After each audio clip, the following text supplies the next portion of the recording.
Why, hello there. Thanks so much for joining us for episode 43 of the Long Comics Book Club, a bi-weekly podcast about long comics, also known as manga and graphic novels. My name is Shane. I'm the older brother and comic acolyte. I'm joined by Spence, the younger brother and comic professional. And today is all about animals of the anthropomorphic variety.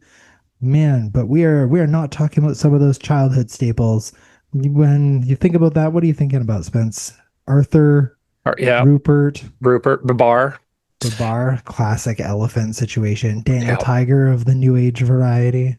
Oh yeah, Really, I guess Peppa Pig, Paw Patrol. I guess Pig. Paw Patrol's like they're kind of just dogs that can talk. Yeah, they're just talking dogs. They're not really anthropomorphic, but yeah, lots of wonderful, lovely childhood anthropomorphic animals. But not today. We are talking about Good the God, not today. adult anthropomorphic animals, because we are talking about animals behaving badly in Beneath the Trees Where Nobody Sees, a graphic novel by Patrick Horvath to celebrate Anthropomorphic August. Is that a thing now? Okay, good to know. It's not a thing, but I realized it's August and it's going to be saying the word anthropomorphic a lot. And Anthropomorphic August sounds pretty funny. So we are celebrating the month. And in the first half of the episode, we'll be having our book club discussion, talking about themes, rating choices, plot choices, all that good stuff, as well as some interesting facts, likely from Spence, and a recommendation if you haven't yet read the book to decide if it's worth picking up. And then for the second half of the show, we are talking about other assorted adult anthropomorphic animals. We'll be looking at some anime, some comics, talking about why are people making animals like people in general. We'll make some recommendations and chat about this strange subgenre, how it's been used and how it should be used, how it's being used, because it's really interesting to see and talk about this very strange, specific way of presenting brutality and gore through the experiences of cute, fuzzy creatures. Of course, we'll end off with Spence introducing the long comic for the next podcast, which is coming out August 29th, and it is a manga, as we alternate between the two formats so that we get the best of both worlds. So make sure to stick around to the end of the show so that you can find out what's next and you can read along too. At the top of the episode, I want to give two thanks. The first is to thank you, our listeners, for supporting the show. Whether it's your first time listening or if you're coming back every 2 weeks, thanks for hanging out, and make sure to follow the show if you aren't already. Hopefully the show encourages you to engage with these wonderful forms of media and that you enjoy them as much as we do. Stop by one of our social channels to join in the discussion, or maybe you can even recommend the show to a friend and have a little book club discussion of your own. And of course, a big thank you to Vesperia Manga and Comics for providing today's long comic, by which I mean thank you, Spence, owner and proprietor of Vesperia, online at VesperiaComics.com and physically located at 1935 West Broadway in Vancouver. Spence, updates from the shop. How was Anime Revolution? Yeah, Anime Revolution was excellent. Was super successful convention, or actually our most successful convention we ever had. It was great to see a whole lot of people. Was awesome. It was bumping. Yeah. Did you see any cosplays from anything that we've read? Ooh, well, lots of Death Note. There's always so much Death Note. So is there a lot of Light Yagami, or L, or who are we seeing when you're seeing? It's Light Yagami and Misa's. It's like that's like a common two-person one to do. Yeah. Yeah. And hey, there's a fun fact that I sent to Spence earlier, a meme today, that Light Yagami and SpongeBob SquarePants wear the same outfit. The more you know. Shirt, red tie with an accent of brown, whether it's SpongeBob's pants or Light's pants. It's very funny to do the side by side. Yeah. But yeah, and like also actually like free run's like the most common thing. So yeah, lots of stuff from we've done enough stuff now that like statistically speaking, like you gotta find it. Yeah. You gotta expect it'll be there. Well, that's very, very fun to see. And did you have anybody come by and say, hey, you're Long Comics Book Club? No. Maybe next year. Maybe next year. Nuts. Okay, well, if you missed Anime Revolution 2026, maybe go to Anime Revolution 2027, swing by Vesperia's booth, and... Yeah, we will be... We already paid for our booth for next year, so we'll be there next year. You're set up, ready to go. But of course, we need to talk about some less cheery things, a little bit more horrific things. We are talking about our long comic of the day, Beneath the Trees Where Nobody Sees.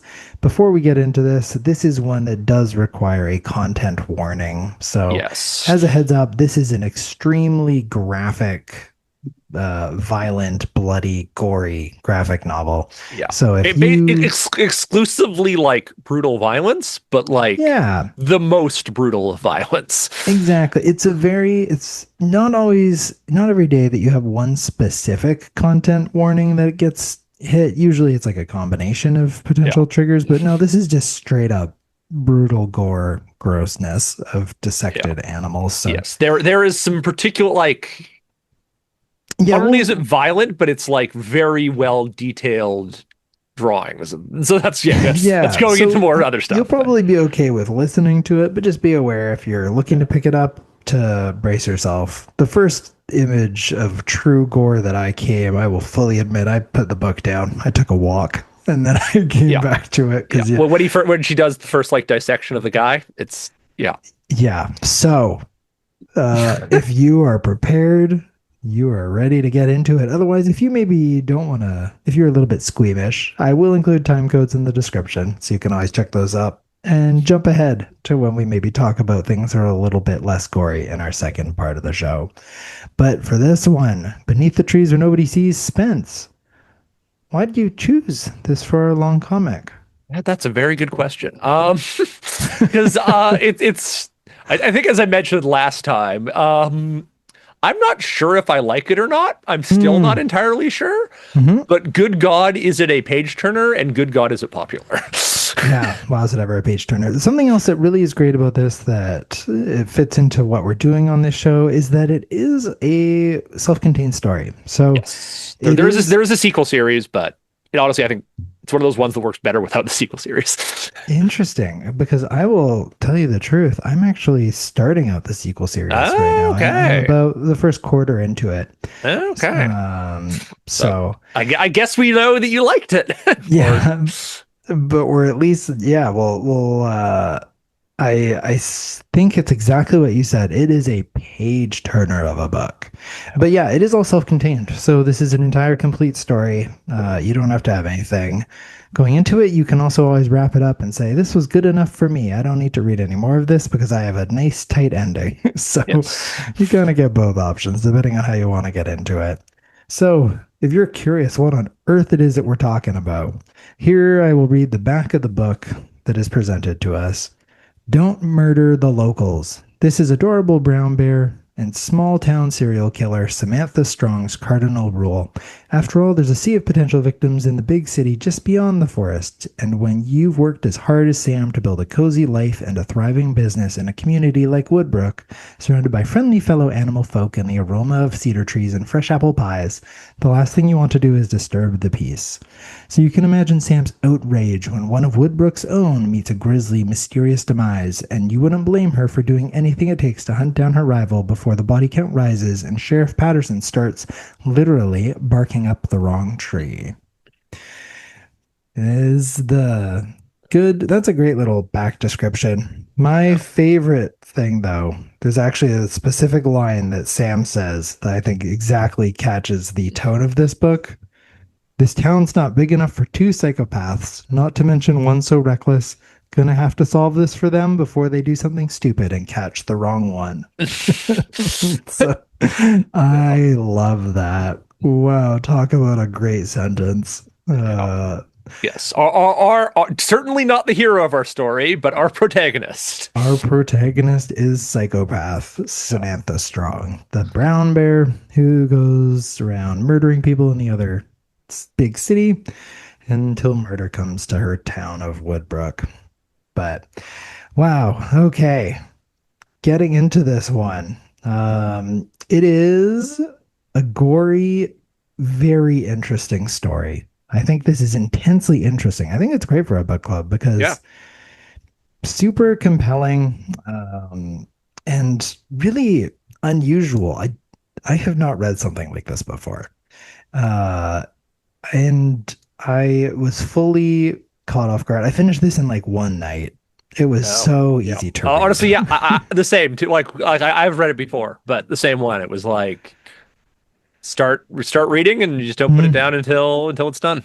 yeah, I think part of that is that it's not too text dense. There is a lot of text, but a lot of it is a good, really exceptional visual storytelling. There's a lot of really great imagery that tells and that shows instead of tells, which is great. And it really is go, go, go. So in terms of genre, it is horror, mystery, drama. It's yeah, crime, missed crime. Crime. The genre Like is it's like a crime. crime mystery, like a Yeah. crime mystery. Yeah, it is. But Yeah. it is a mystery. I mean, I think what's great Yeah, about because I this. think just more to that point. Like I think horror doesn't really catch. Like it's incredibly Mm, gory, but it's not mhm. particularly. Nothing about it's like particularly scary. That's true.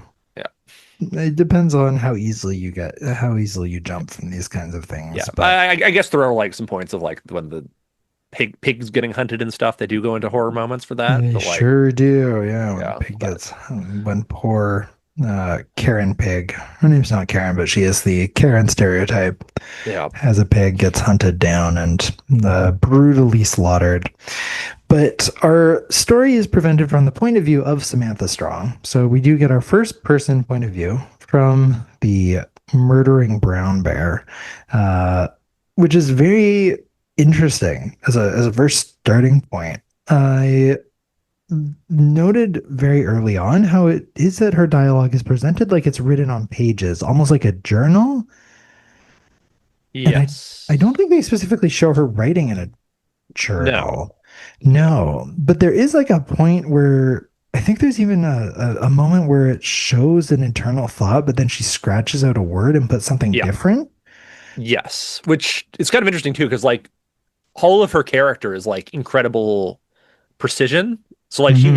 she as a character would never write this down. So it's like Hmm. her doing her own internal journal. Hmm. Okay. So your interpretation. So I was gonna ask, so what's your interpretation of that, where we're Yeah. getting this internal monologue throughout? You think it is strictly internal, or you think this Yeah. is her being? 100%. I took it as yeah, like because yeah, she's too careful to ever actually write Hmm. anything down. So it's her, yeah, right, her doing like yeah, having an internal journal, and also she also seems like the kind of person who just like remember all of this. Hmm. Yeah. And so the way it then comes across, then, why do you think it looks like it's being written then? What is the benefit of showing it as if it was written down instead of it just being like your regular dialogue box that you kind of expect to see in a lot of Yeah, comics? I don't know. It's I think part of it's like trying to make it true crime. That feels maybe like true crimier as that's popular Hmm. now. Hmm. Make it feel like a yeah, like a because often now like when people think of a crime story, true crime is really the more popular way of doing it. So make it Hmm. feel like a true crime one. It does make it feel more like true crime. That's true. That's very interesting. And that moment with the crossing out is also very important because that is the line is muffles the voice in my head. And it replaces muffles is replacing the word quiets the voice in my Yeah. head. So I think it's only that line where we really get Yes, that that that's really the only insight. explanation of why she is a serial killer Yeah. because she's like it like I mean, to make everything perfect and all that and like that. Hmm. But then like she doesn't actually give like the full and that is why I kill people. Hmm. That's left very ambiguous outside of that line. Yeah. So it is does seem that it's some sort of mental health, likely schizophrenia, and then seeing her be very much a sociopath that is not able to understand people's emotions. And so part of her is also being so interested in seeing how people react to loss and grief, and that she really enjoys going to the funeral of her friend Yeah. to see how people react to it.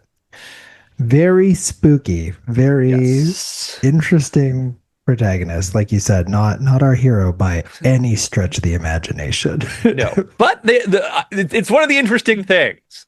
At about like the 70% mark of the story, you kind of find myself rooting for her. 100%. And then by the like 90% of the mark, you're like, oh, right.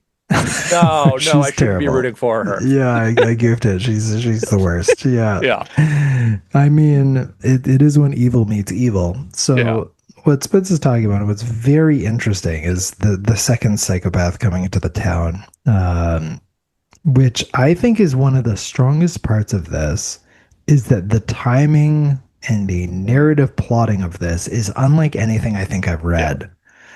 Because the mystery, I think it does get solved at around maybe 40% of the way. Like Maybe half. How many issues was it originally? it's 'Cause it six issues. was 6 issues. So yeah, I bet I feel like the end of the third issue is when the guy um coughs. When we find out that it's Yeah, Nigel, yeah. yeah, Yeah, I think that's probably around the right timing, which is crazy because I was not expecting it that early. yeah. So that was shockingly unexpected. And then the fact that he essentially defeats her, Yep. outsmarts her, not expecting that. And then I had no idea where it was going. It was fully off the narrative rails for me at that point that I didn't know what was going to happen, Yeah. which I loved. I think that's why it was so interesting and exciting. And I just had no clue where it was going. And what made this so powerful is that it catches you off guard so many times. So many times. Yeah. Even just from the first time she murders someone, because it's like quiet, quiet, quiet in the first few pages. And then next thing you know, she's stringing up this duck upside down, and it's the most visually upsetting thing I've ever seen in my life. Yep. Good way to describe it. Yeah, it's brutal, brutal, brutal. Because she doesn't just, again, as Spence has been emphasizing, she doesn't just kill them. She is methodical. She dices them up, puts individual, perfectly sliced pieces of the animal corpse into individual paint buckets, and then buries those buckets. Brutal. Yeah. Yeah, and she has a method to her madness that is unlike anything I've, yeah, Yes. really seen. And she's been doing it for decades. Like Yeah, I think they gave her a number and she's killed like 50 something people it or was something. 42. 42 That is people. burned into my mind. Yeah. Yeah. Very upsetting, but it's were you so obviously you have read this before, like you said, but Yeah. do you remember the first time you read through? Was it as surprising as I experienced, or Very much so. okay? Like this was a yeah, grabbed a copy from someone brought in a used copy to the store. I Hmm. think someone brought in like someone who like got the feeling of some like because it was like they brought in just that. It was like, oh, someone got this and it was too much for them. Yeah, Yeah. they And got yeah, this, and they're like, flipped this through it and it was like, is oh wow, yeah, in one sitting, just behind the counter. yeah, that's the way to consume this. I'd recommend is going through this in one sitting if you can. It's certainly doable, and it's great.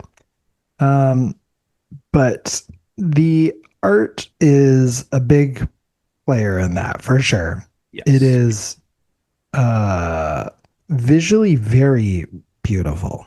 Yeah. It's You could take out certain panels of this and like convince someone it's from some like children's book from like Arthur style children's book. 1,000%. I thought exactly that. My examples that I compared it to is that this is very much the same art style as Rupert Bear and Frog and Toad. It's Frog very and Toad. much, Yeah, that's the it's perfect one. pretty much exactly those art styles. And then you have some of the most absolutely gruesome things you've ever seen in your life with a goat put up on a cross of a ship, Yeah, fully like dissected and split apart. yes. What's the there's a name whatever. There's a The name for goat's that when name? you do the like intestines at the back or whatever. Oh, I didn't know that. I don't need to. I'm not going to Okay, research then that. we're good. We don't need to. I'll trust you. Yeah, But yeah, the art is a huge player in what makes this so gripping because it is, yeah, childhood fantasy art, yeah. and very starkly contrasted with the events that are unfolding on our pages. Hmm. But the big thing that we're sort of talking around, this is bears, this is goats, this is mice, this is turtles. There are no humans in this book. Yeah, This is and also exclusively the characters animals. like are animals. Like this Yep. isn't a like they acknowledge their animalness. They talk to like about them as if they're animals. Yeah, Like, they have certain, like the turtle hides in his shell. yep. Yeah, they have things that play specifically to them being animals. So why do you think that we're looking at animals in this one? Yeah. Why Well, make this story be animals? yeah, I think part of it puts it really puts like makes you notice. It's very much like the how to make people perk up when they read the back Hmm. of the book. It's like how to Hmm. explain it, like that kind of Yeah. thing. Explains it as a much better than if it was all just humans. It would be probably still a page turner if you got as far as reading it. But how many people would actually want to read it then? Yeah. I think that's a huge thing that it feels like if this was people, it would just feel sort of like exploitative violence, Yeah. that it would be extremely still the same gory, but like way more upsetting. It's still upsetting for sure. But there's something like really gross when you see a duck diced up and you're like, yeah, that's what people do to Mm. make duck. Like we Yep. do this to animals. Yes. This There's is one of the covers they have is like of a cat in a butcher shop, or is it's the butcher mhm, shop thing, and it's like, oh yes, animals butchering chopping up animals. animals. Yeah. Yeah. And the pig like looking in and seeing pig heads. Yeah. It's like, yeah. It's very interesting the combination of both like dehumanizing them, but also they're humanizing them, which really is the eye catching. It is the makes you want to look at it because I think the cover art where you see this bear dragging a bloody sack through the woods, if that was a human dragging it, like I would It just sort just of say, wouldn't work. Like, no, yeah. it wouldn't work the same way. It's really brilliant then that this essentially has to be animals. Especially because there is a specific part where Samantha is on the run on the lamb, and she comes across two brown bears who are wild brown bears. Yeah. Yeah. Uh, Just in the woods, there's also normal bear. Like there's in the woods, there's humanoid normal bears and there's bears. normal Yeah, bears, that's the which other thing that's explains, crazy. yeah, which Yeah. explains how they're able to have like a butcher shop Yep. that, yeah. Yeah, well, the turtle even has a pet dog. Yep. Yeah. But she sees the two brown bears fighting, and that's how she realizes she has to fight back against the other psychopath, the other murderer, and defeat him. And she does so in a very cold-blooded way. And I think Yes. what's great is that we don't really have to spoil things. I think that's something that's also very cool about this one. Yeah, we won't go over the sure. Honestly, yeah. Like I think it works Well, better. because I don't think you really have to necessarily to talk Yeah. about it. There's lots of stories where you have to talk about exactly what the plot twist is. Well, because it's not a plot twist, I would say. No.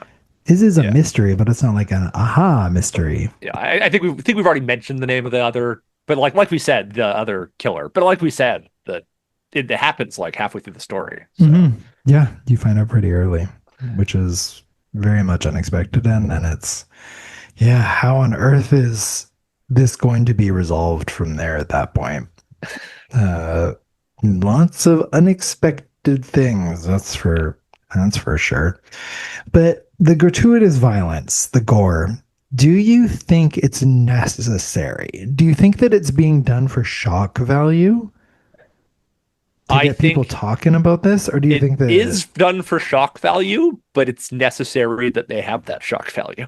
hmm yeah. I think that if they don't, this is just sort of like a goofy story. Yeah. It doesn't really then it adds so much weight. It makes it real is Yeah. the way I would Well, yeah, describe it. because like we're so used to like cartoon animals and the Looney Tunes hijinks Hmm. that if you don't Hmm. have like the brutal violence of it all, then it would just feel like Looney Tunes. Yeah. So it's as upsetting it is to see. In order to tell this specific story, you kind of have to have the blood everywhere. It's the abject horror of those that are seeing it and the devastation that comes from those deaths as well. Because there is weight added to those deaths too. it's not just from Samantha's point of view, it's like just another line on a long list of chalk marks. Yeah. But you do get to see the way that individual death impacts families and Yes. Well, especially because a lot it starts out with like kind of random passerbys, but then the Mhm. deaths get much more directly tied to Samantha. Yeah, directly personal. Yeah. And which is really, I think, a great commentary just on true crime as well. I think that's actually a really smart way of sort of saying, hey, we often treat in media these as just like just another death. Like ooh, the essentially the victim doesn't often matter in true crime stories, especially big true crime shows. It doesn't really matter who the victim is. You're more invested in who actually the killer is, but they do a great job in this, and you actually being presented with that original point of view of it doesn't matter who Samantha is killing, and then being reminded that no, this is very much an individual, and that this Yes. impacts Everyone has way a family. beyond. And hey, that's a really big point of the sequel. Yeah, it sure is. And we're not talking about Rite of Spring, Yeah. but there is a C. Is there two? So it's new enough. The sequel just like finished. The graphic novel of the sequel came out like 2 months ago. Rite of Spring did? Yeah. Oh, is there Yeah, a third it's new. one? Or it's Rite of Spring is where it ends. So Rite of Springs, the ending of the second one is the second one. I think something tells me there'll be a third one. Okay. Yeah. But for now, there's only two. And for the time being. Yeah, I feel like I read somewhere that there's going to be a third one, but Yeah, well, apparently the creators like going kind of all in on making hmm, it a thing. So yeah, well, understandably. So, yeah, what like is really I'm important? sure they want to make like a Netflix animated series out of this. Oh, I bet Yeah. I am sure. Because yeah, the other thing that you just mentioned there, the creator of this, Patrick Horvath. Yeah, Of note, I said nothing. one name for this. Patrick Horvath did the art and wrote the story for this. It's actually doubly impressive because that means he also did the coloring, which is doesn't Mm-hmm. seem like it's a lot of work, but Mm-hmm. for printing coloring, insane amount of work. That's why Yeah, most manga is in black and white. there you go. But he also, yeah, this won a 2025 Harvey Book of the Year award. It was nominated for the 2024 Eisner Award for Best New Series and Bram Stoker Award for Best Graphic Novel. And this guy had Patrick Horvath didn't really have anything before this. Yes, I I was think looking he back. was like he like directed some indie films or something. Yep. Yeah, Yeah, like he's more of a he had film guy. never drawn or written comics before this one. Yeah. This is his launch, which is Yeah, crazy. and like yeah, to talk about with all the awards and stuff. Like Mhm. way to hit it out of the park right out of the gate. Yeah, really. Just come out swinging. And it is unusual, I think, to again, the art style is fantastic. I wouldn't hold this person like to have someone have both the ability to have the storytelling prowess, the strength of dialogue, and be able to produce this kind of art is a pretty incredible artist. And not just visual artist, but just storyteller as well. Um, really, really cool. So Yeah, okay, shout out okay, to well, yeah. There is it's him and a letterer. yeah. So That's like all he has help with. the lettering. So literally the way the dialogue looks, which is Yeah. pretty funny. But yeah, huge shout out. Like kudos to Patrick Horvath for doing this as a solo project. Super cool. Really, really impressive. Because it is something special. That's what I would say as well. I don't really think there's anything super comparable to this that comes straight to mind, but you're more the expert in that area. Is this something? Is there some weird, gross thing by who's the guy? The one that did the Punisher book.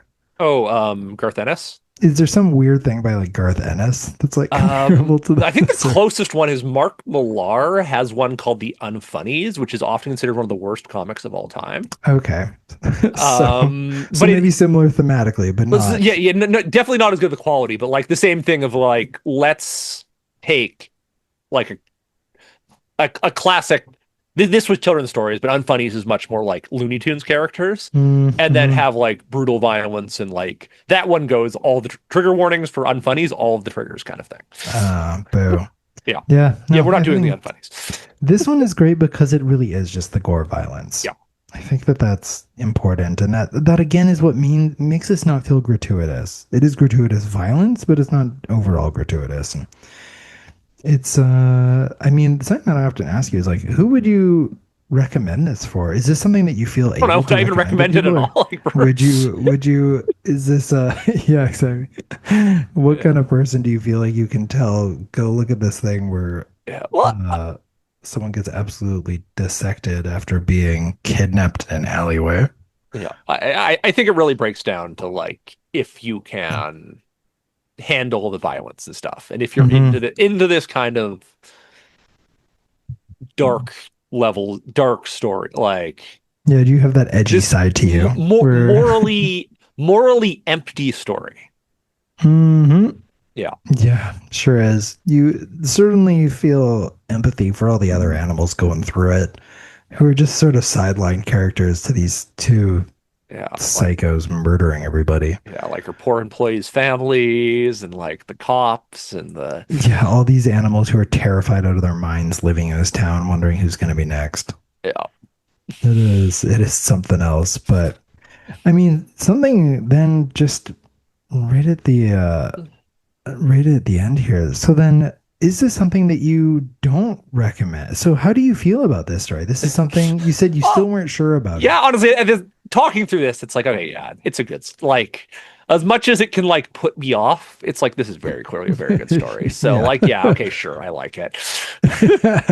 I'm not happy about it, but I understand Yeah, why yeah, people like exactly. it. I'm not happy that I like it, but I do in fact like it. Yeah, there is because yeah, it can feel sort of perverse, but I think that there is enough depth to it. This is Yes. not like a I'm an edgy teenager who likes No, good something God, that's gory. I've read some like this is edge for edge sakes Yeah. mangas and stuff. This is Mhm. definitely not that.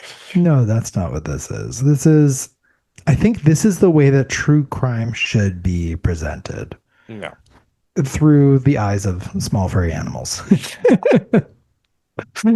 No, I think it's just like a really Yeah. good examination on even just like a societal commentary on the way that we like respond when horror strikes, and that it all becomes so selfish, and it's not in a story that the community unites.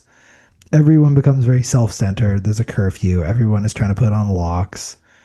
Um, Yeah. and the way that people respond to horror, like with the pig, that she Yeah. beats the heck out of the poor little turtle. Yeah. Um, and even just handling loss, like thinking about the cat and her husband. Oh yeah, that cat part's like really interesting too because Hmm. it also like that's a great example of how the story just keeps making you guess because it kind of sets up the idea that like okay we're going to be Samantha's going to be like looking through the town trying to find more people. She's Hmm. going to find some like wrong ones, but then like as soon as Yeah. the cat's done, nope, we find out who the actual Yeah, we actually get it. yeah Yeah, you get the one red herring. Because again, it keeps you on your toes. Yeah, I really, really liked this one. I would have a very hard time recommending it to anyone. It's for a yeah very specific person that needs to be okay with the content matter, yes which I'm not always the best judge of. This is the kind of thing that I'm totally fine with, but that I know is not the kind of thing that I can yes blank like recommend to people. are you recommending this to your wife? Absolutely not. No, for sure not. No, I don't even know if I'd recommend this to my best friend, because I know he can be surprised by gory stuff. Oh, and yeah, I guess Nick listens. Hey, Nick, I don't know if you should read this one, man. It's good, but yeah, it's something else. It's I do think it is great though. And again, as I mentioned at the start, I am reading the sequel. I just can't help it. It's so compelling. Yeah. Oh, it's equally as page turny, but like I think even more morally empty. Yeah. But and it is the same thing again in the sequel. Again, I'm not at the end, but I have no idea what's going to happen. Yeah. It's just so unpredictable. What do you think? What do you think is the reason that it is so unpredictable? Is it because of the pacing? Is it because it doesn't adhere to traditional narrative structure? Like, what is it that makes this so unpredictable in the storytelling? Yeah, like I think the abandonment of like classic narrative is the big advantage it Mhm. has, but also like dark. It has the it's kind of like a cliche to refer to it. That level of like no one is safeness to it always makes things Yeah. so Yeah. That's one like of my favorite things. Well, it's terrible to say, but I love in a story when one of the either primary or secondary characters dies early on, because then you just yeah. at that point you just know if no one's safe, you don't know what's going to Yes, happen. which I would like to throw out my second thing to add to that, though. The secret to making that work, though, is it has to be no one is safe. Like, no one, as in anyone, could die. Not everyone's going to die. Because Yeah, everyone's going to die is just as boring as no one dying. that's true. Yeah, The that's Akami a get kill problem. If you know yeah. everyone's going to die anyway, it What's the doesn't point of really watching it? interesting when everyone dies. Like, there's no surprise when they all get killed. Yeah, but this one's great. This one shows that restraint. Yeah. There's a few Yeah. deaths, Well, but it's like it's not everybody. the go-to everyone dies story is Game of Thrones, but in reality, like Mm. Oh I God. think if you go to the math of the book, only three of the point of view characters have died in all five books. Hmm. It's the restraint to not just go Yeah. red wedding over and over and Yeah. over. It's to have that as a one single marked moment Yes. to really increase the narrative impact of it. Yeah. Yeah, this is like this is how Game of Thrones should have been. This is how Game of Thrones was until it went sideways, except Mhm. with animals in a small town. Yes. Yeah, Basically just Game of Thrones. yeah, this is basic. It's actually got some pretty funny comparisons you can make with Game of Thrones. Just with them, yeah, trying to be in charge of the town, own Westeros, aka Woodbrook. Yeah. That's very funny comparison. But yeah, if this sounds like something you're interested, Yeah. check out. I Beneath guess the actually one Trees. more thing I think I wanted that's kind of interesting. What do you think about the fact the main character is female? Yeah, I thought that was great. I thought that Yeah. was Because it's like a classic.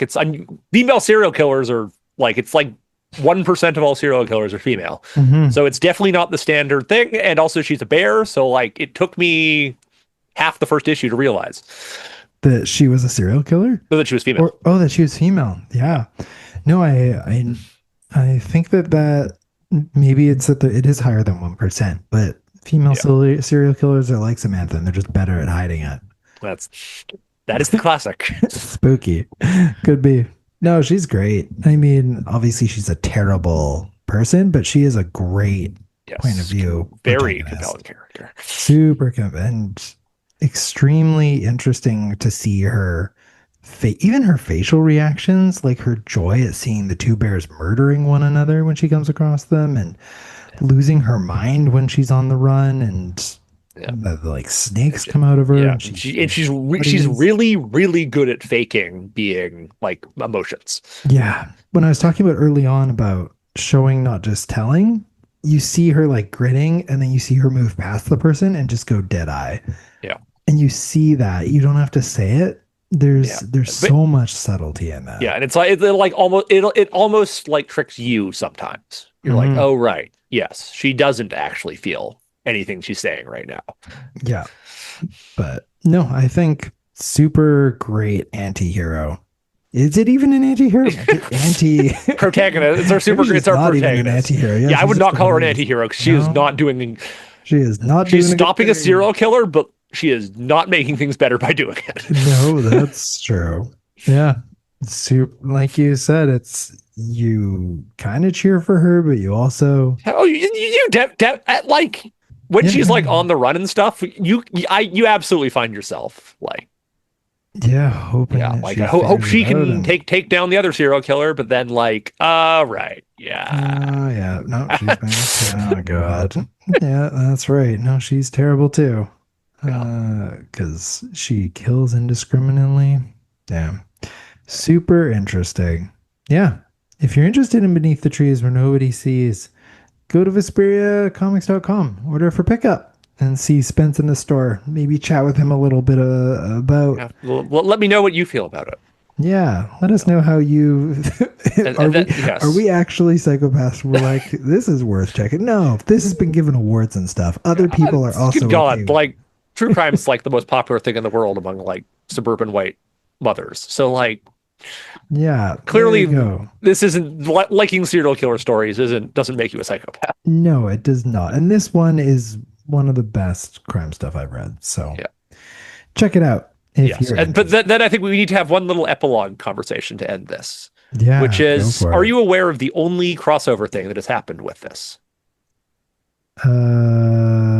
No. Okay. I'm going to send you a this is an Wait, official comic book so panel. Do you see who this bald man is? what I'm currently looking at is Samantha Strong, our protagonist, the bear, is attacking Lex Luthor Yes. with a knife in the woods. Yeah. This was from a do you remember that comic I was calling it DCKO event that was happening? Yeah, I They remember. had one random issue where a bunch of the heroes and villains have to go fight like random other characters from other things. And for That's whatever very reason, funny. Samantha Strong fights Lex Luthor. That's great. Joker fights Annabelle. Oh, wow. That's And so funny. yeah. And yeah, Superman fights Homelander, and it's a whole lot of that kind of thing. Wow. Yeah, Full but IP crossovers yeah, and that is the one crossover thing that has happened for for Samantha Strong. I mean, people really like her. yeah.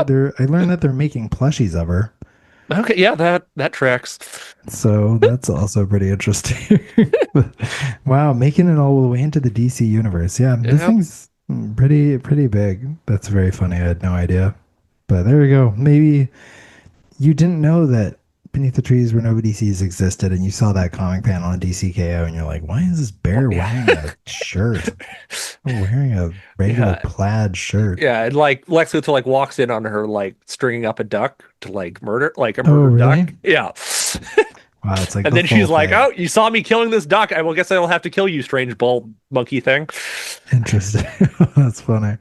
I assume Lex Luthor wins. None of the fights like actually like they all fight each other and then like reality breaks and they all go back to their own universes. Boo. Yeah, I know. The And world will like never know. I know. I need to know if Batwoman can beat Vampirilla or if Black Lightning can beat Scorpion, Yeah. the Mortal Kombat character. Scorpio. Oh, okay. I was gonna say, wait, Marvel? Okay, yeah. Wow, they really went all out. Oh for yeah, and this is all DCKO. one single comic book issue. Holy smokes! I must have spent a fortune on IP. Yeah, I'm kind of guessing they just like asked, and everyone was like, you know what? If you want to use Samantha, IDW was like, if you want to have Samantha Strong fight for one, for or like fight two Lex Luthor panels, for fine. for like That's one page fine. of one issue, go for it. That's great. Yeah, that's very funny. But yeah, there you go. Samantha Strong. If you are not getting enough after reading Rite of Spring, the sequel, you can also check out DCKO for Yeah, some more Samantha Strong as well. the graphic novel of it came out like last week. There you go. It is available again at Yes, Vesperia at Comics. thespiritcomics.com. Love it. But moving into the second part of our show, continuing Anthropomorphic August. Spence, I have something fun to do with you that I have put together. Okay. We are going to be blind ranking anthropomorphic animal shows and other Mm, assorted media. okay. So, are you aware of how blind rank works? No, actually. Okay. Oh, you've never done a blind rank. I have How never done a blind exciting. rank before. All right. I am going to be presenting you with 11 different pieces of media. You have to tell me where you would rank them between 1 to 11 without Okay. knowing Oh, and the I don't get to subsequent know what. 10. Correct. Okay. Yeah. So, here we Yeah. go. Okay. Quick reasoning. So, Beneath the Trees Where Nobody Sees. Yes, this is going to be number two because I know what the number one's going to be, and one of them is okay. We're just No. going right to the next one. Okay, Redwall. Ooh, Next one is Redwall, the the classic all of young Redwall or just the adult- first book? All of Redwall, we'll say. of This is Redwall. a very Ooh. famous young adult book series. Yeah, we'll put Redwall at 5. Solid. That makes sense to me. Yeah. Mouse. Oh, damn it! Spiegelman's No, damn it! classic, age-old story. Okay, but like, it's obviously number one, but like, I don't want to put it number one. Well, you don't know if whatever you're thinking about is in here. It's definitely in here. I know you too well. Okay, interesting. Yeah. You know what? Well, you Screw could it. put it 3 then if you think Yeah, it's. we'll put it at 3. Yeah, even though it is in There's a lot fact. of good content in here, so it's hard to rank. Yeah. Because again, this is all adult focused. And Right. Yes. we're not doing any children. I'm not trying to trick you with Red Peppa Bull Pig or anything. also children. But yeah, but it's like a one of those darker book, which gets way darker and yeah, all that. Oh, ooh, Charlton Heston, Planet of the Apes, great movie. We're putting too many too high already, so we'll put that one at 7. Okay, yeah, we are. This is the classic Yeah. 1968, 78 Planet of the Apes.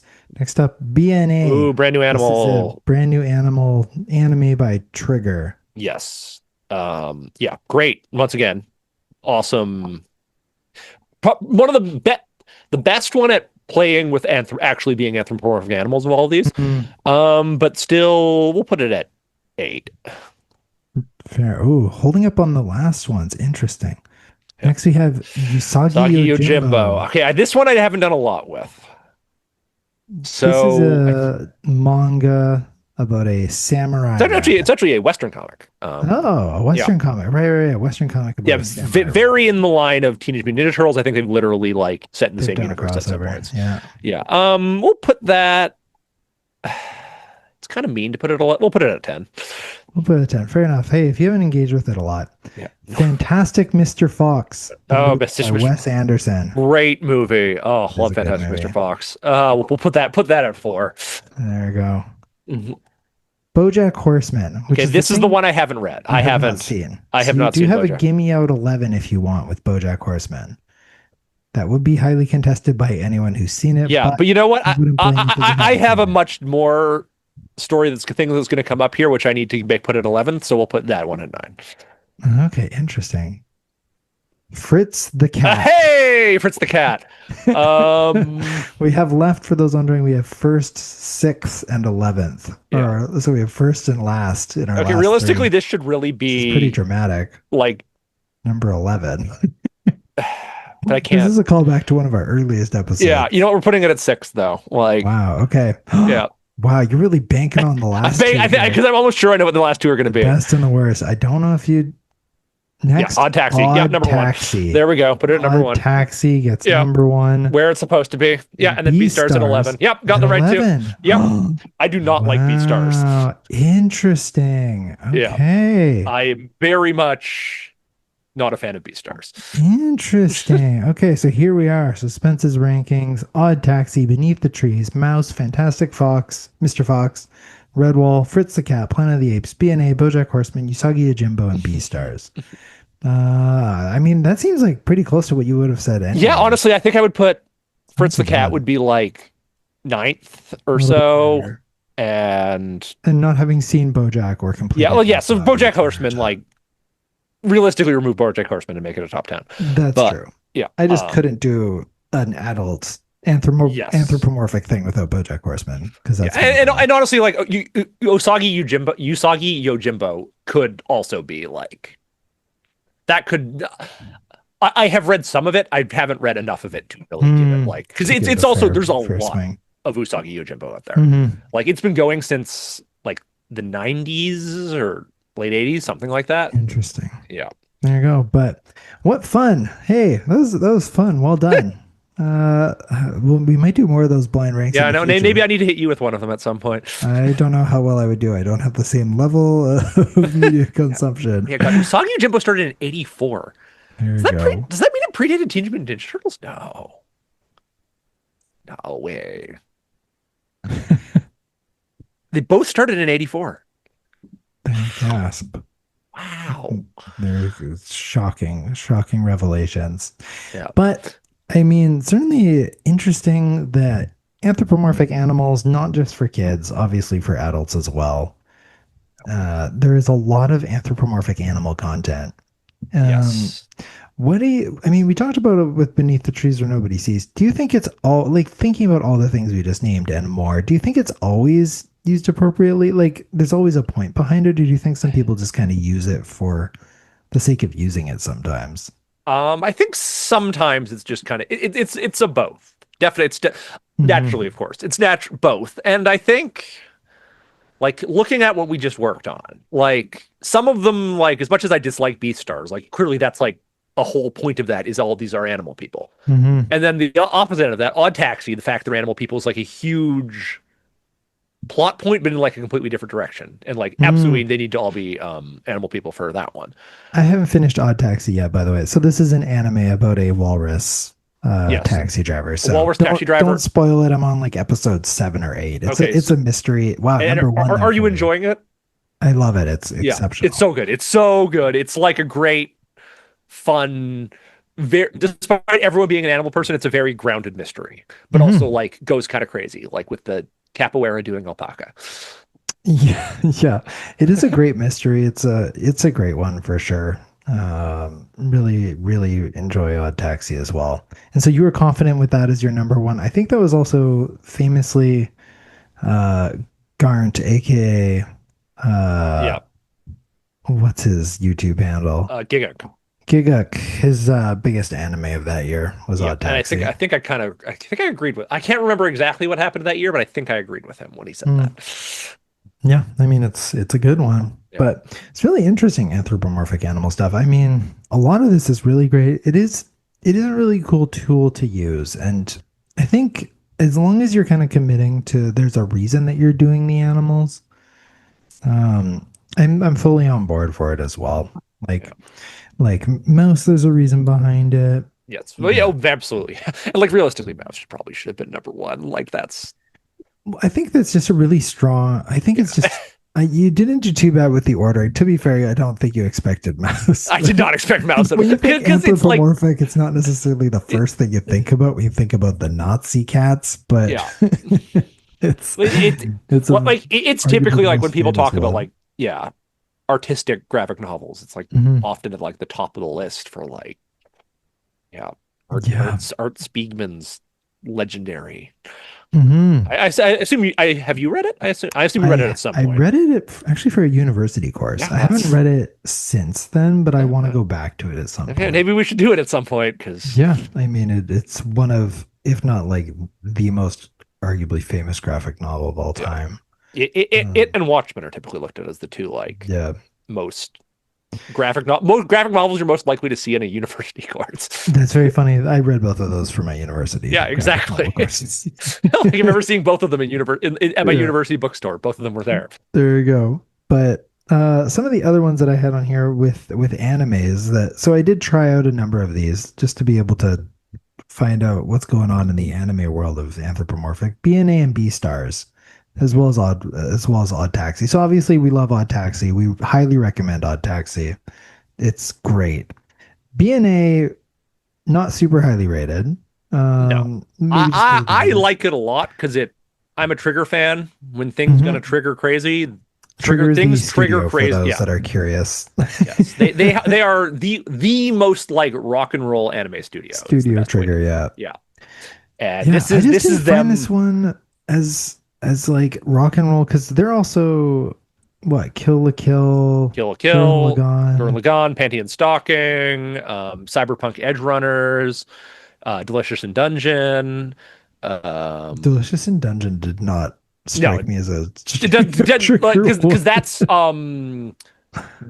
depending on how you count Edge Runners. It's either they've only ever done 2 or 3 adaptations. Oh, okay. Because Edge Runners is technically an adaptation, but it's also their own thing. So Yeah, but yeah, Darling in the Franxx, Little Hat, Little Witch Academia, yada yada, etc., etc. because it's like they created Little Witch Academia. Like that. There you go. That's not based on anything. Yeah, I just didn't. I don't know. For me, I found it sort of like I've seen this before. This feels like Zootopia again. Oh yeah, right. That was one of the ones you could have put on the. No, because that was kids. Oh, yeah, that's I fair. originally had Zootopia and Kung Fu Panda, and I was like, these are kids content. Although I really like Kung Fu Panda, but I decided to not put Kung Fu Panda and Mouse on the same list. That's fair. You know, it's you never because But- actually are you aware of that fun little cartoony fact? Are you know what the other thing Art Spiegman is famous for making? No, I do not. He was one of the co-creators of the Garbage Pail Kids. That's crazy. Yeah, so he has 2 very different successes in his life. That's so funny. Those are both huge successes and also extremely different. Yeah, That's so funny. That's crazy. But I'm I love that. That's a great fact. There you go. Wow, Art Spiegelman really shaping the like what was that, 70s? I think 80s. 80, like late 80s to early 90s for Crazy. yeah, Garbage Pail Kids. Well, there you go. But um that's so funny. Wild. Yeah, B&A though. Hey, I mean, it is great animation. Just wasn't it didn't Yeah. catch me enough in the first And on it, episode. like, to me, it's like a very clear there's power gaps in the three big anime Anthropomorphic Animal Society movies or animated Mm, series. Well, mhm. Taxi's number one, B&A's in the middle, Beastars is at the bottom. You really don't like I really Beastars. don't like Beastars. Interesting. So this for those that don't know, this is about like an animal high school. Yeah. And then one of the predator animals eats one of the vegetarian eats a lamb. Llama. A llama Yeah. classmate. Why don't you like Beastars? Why do you So hate it so much? what? Okay, hating. Yeah, okay, no, I do hate it. I only hate it in the context of like a lot of people like treat it like it's a masterpiece. So it's like uh, I think it's like a four gotcha. out of 10, but I'm so Mm, used to hearing people refer to it as like a 9 out of 10 that I'm like, no. no, you are wrong. It is Yeah. not that good. Yes. It's Gotcha. just it's one of those it's one of those ones where it's like I'm not sure what it's trying to say. It's like Mm. wouldn't all of these like it's like feels like it's trying to be a metaphor for like society where none of the metaphors actually track to anything in society because it's so specifically about animal society. And there's So like relationships. Yeah, yeah, that's funny. The metaphors don't work because they're exclusive to the animals. So if yeah. there was animals watching this, it would probably be really Yeah, deep. so it's like one of my friends once put you ever seen this like really bad movie called Mortal Chances are Engines? low. No. So Mortal Engines, it's about like set in like a world post-apocalypse where like cities can move and they eat other cities and like and they pointed What? out the like lesson of the story is that like their society is like not going to work. So it's like, okay, great. Yes, incorrect. Fact, like moving cities that eat each other is a terrible society. But like, does that That track with doesn't anything really else? Not apply to really. us. Yeah, that's very funny. No, that yeah, good to know. I'll stop trying to plan for my giant world ending. Uh, walking city plans. That's a great comparison. Kudos to your friend for that. That's pretty great. No, I have no desire to see this movie. It's Mortal very, Engines. very. Apparently, it's based on a book series, which isn't as bad. But I've only watched the movie, so Yeah, who's to say though? It's pretty funny. But some of the other things on this list, Fantastic Mr. Fox. Hopefully, people have seen it. Fantastic Mr. Fox is exceptional. What a great movie. I think it's just straight up my favorite Wes Anderson. I think that you would not be alone in that. Yeah. I still often think about the wolf Yeah, scene. that was my first like that wolf scene is one of the like One of the greatest movie moments, period. yeah. Wish them luck, boys. So good. Both of us raised our fists in the air. Yeah, for those I can see. It's great. Redwall, pretty iconic series. Yeah, which is the one like debatably, not even Yeah, debatably, the but one children's thing there, but also I like think it's a nostalgia hit though. I think for yeah, everybody has a Redwall thing. We talked about Fritz the Cat before. yeah. Oh yeah, Red Bull was also it was great, but also like one of those ones where like it went on for so long you've like grown out of it by the time you finished reading the story. That's funny. Yeah, Because because there's there's like so many of them. 20 something books. There's a lot. Yeah. Yeah. Good lord. Yeah, Fritz the Cat. We talked about it in one of our earliest episodes, and Yes. it's. I remember it being in the longs of. It's historically important, but it's not great. Yeah. Basically the same. Yeah, Opinions haven't really changed on that one. fair. Planet of the Apes. I've actually never seen the original. I've never seen any of them, in Oh, fact. really? Not even the modern ones? No, I have not. But Yeah. I know they're good. I just And just and haven't I'm gone sure around to them. you know this plot twist for it. Yeah, I mean, I obviously know the plot twist. Yeah. Like I think yeah, like I don't think the one you had, but yeah, like I think it's the special edition DVD cover has the Statue of Statue Liberty of on it, Liberty on it. probably. Yeah. It's one of those things that everybody probably knows about it by the time they're like 10. Yeah. And they shouldn't be watching Planet of the Apes if they're that age. So that's very funny. Very, very cool movie. Charlton Heston, I maintain, one of the greatest leading men Hmm. in movie history. Shame he's a terrible was a terrible person. It's interesting how those things often happen. Yeah. And then we talked about the other ones. You haven't read too much Usagi Yojimbo, but Yeah. maybe something worth checking out in the future. One of our family members is very keen on that one, so I am intrigued for that reason as well. Yes. But then you've never seen BoJack Horseman. Is that intentionally or just haven't had the time? It's never got around to it kind of thing. Never had okay. like the big draw to get Mhm. to it. Yeah. I will reveal a shocking thing. It is one of the only TV series I've watched twice all the way through. Wow. Okay. Yeah. Clearly yeah. I really like BoJack Horseman. I think it has a huge following for a reason. It's it is exceptional. I think BoJack Horseman is the perfect blend of humor and very difficult adult themes. And BoJack Horseman as a lead is very complex. Not as bad as Samantha Strong, but he's not a good person. Yes, So, that's basically what I understand. Like, so I've never seen it, but I have picked up a fair amount from osmosis. A lot of the thing is like watching BoJack Horseman implode in on him. So. Yeah, and him being a terrible Yeah. terrible person, and getting his comeuppance for it though. But lots of great characters and social commentaries in that one. So certainly would recommend BoJack for those that are interested in adult animated things as well. A lot of things have sort of spun off trying to copy BoJack Horseman, but not to the it same was like level of the success. first of those like Netflix era, not obviously not the first animated thing for adult animated thing, but like the first like Netflix era one that really made those like big explosion of them that came in like the late 2010s. Yeah, it was one of those really big early ones that tried to get people into Netflix. And then there's also the new Ricky Gervais show. Oh, the Cats one? The Castle, which is apparently awful. Yeah. Apparently people hate it, which good. Ricky Gervais deserves the worst. When was the last time Ricky Gervais did something funny? Yeah, right. Gosh. I'm just glad it failed. Because 20% on Rotten Tomatoes. Good. As you deserve, Ricky Gervais. But August, anthropomorphic August. Here you go. What a fun little theme to have talked about today. But as we wind down towards the end of the episode, of course, Spence needs to introduce what's next on the reading docket.